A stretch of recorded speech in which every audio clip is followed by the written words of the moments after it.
আজকে তোমাদের যেটা আমি মডেলে দেখাবো সেটা হচ্ছে ম্যাথমেটিক্স, অঙ্ক। তোমাদের অঙ্ক কার কার ভালো? বাহ, আর বাকিটা ভালো লাগে? আরে ঠিক আছে, তোমার অঙ্ক কিন্তু তোমরা দেখবে, তোমরা ফিজিক্স পছন্দ করো বা বায়োলজি পছন্দ করে যা পছন্দ করো না কেন, সমস্ত ক্ষেত্রে তোমরা দেখবে মেডিকেলে যাও বা ইঞ্জিনিয়ারিং এ যাও বা জেনারেলে পড়ো মাস্টারে, কিন্তু সব জায়গায় কি আছে, অঙ্কের ব্যবহার তোমরা পাবে।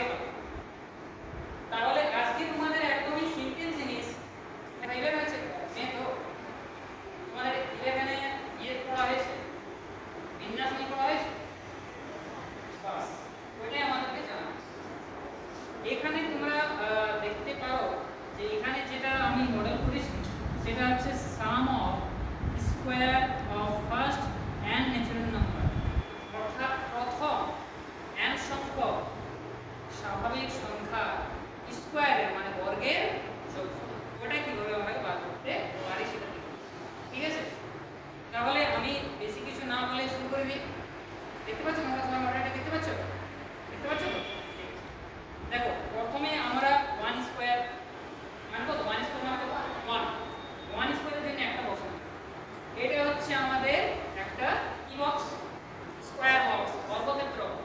এটা হচ্ছে একটা বর্গক্ষেত্র, কারণ আমরা জানি যখনই স্কয়ার বার করি তখন স্কয়ার দিয়ে আমাদের কি বোঝায়, ক্ষেত্রফল বোঝায়। কি বোঝায়? ক্ষেত্রফল। সেই বর্গের ক্ষেত্রফল তোমরা জানো বর্গ স্কয়ার, সেই জিনিসটাই। তাহলে 1 স্কয়ারের জন্য এখানে আমরা 1 একটা বক্স নিলাম, অন্তরে একটা বক্স নিলাম।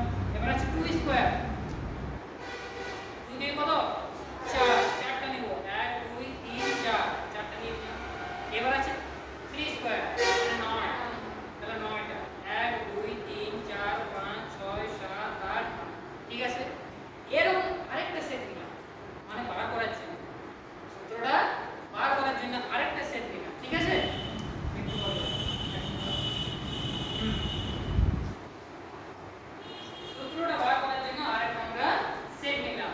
সেখানেও কিন্তু একটু আলাদাভাবে সাজানো হবে, হ্যাঁ?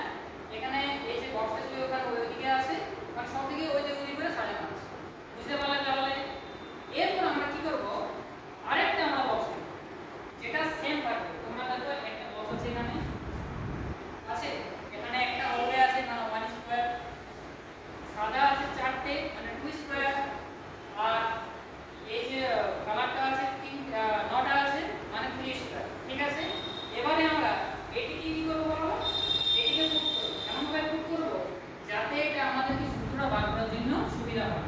তাহলে এখানে যদি আমরা দেখো, এখানে যদি আমরা এমনি ভাবে আমরা কি করি, বসাই দিই, তাহলে দেখো এটা বসে আছে, এটা খুব ভালোভাবে বসে আছে। তাহলে এটা দেখে মনে কি হচ্ছে, কি ক্ষেত্র এটা, বর্গক্ষেত্র, ভালোভাবে বলো, আয়তক্ষেত্র, গুড। তাহলে এটা হচ্ছে একটা আয়তক্ষেত্র। তাহলে আয়তক্ষেত্র যদি ক্ষেত্রফল বার করতে চাই তাহলে কি গুণ করতে হবে আমাদের, বর্গমূল। সেই কারণে আমরা এখানে দৈর্ঘ্যটা দেখব আর এ দিয়ে প্রস্থটা দেখব, তোমরা কি পারো? তাহলে এখানে দেখো 1 যেহেতু একটা আছে, শুধু এই আরেকটা করেছি, হ্যাঁ একটা আছে, এখানে দুটো আছে সাদা কালার সেজন্য 2, এখানে তিনটা আছে সবুজ রঙের একটা আঁকা সেজন্য 3।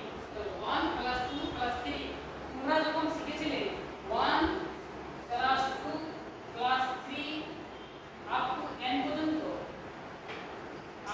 পর্যন্ত, সূত্রটাকে বলতে পারবে যে কি শিখেছিলে? কারণ মনে আছে?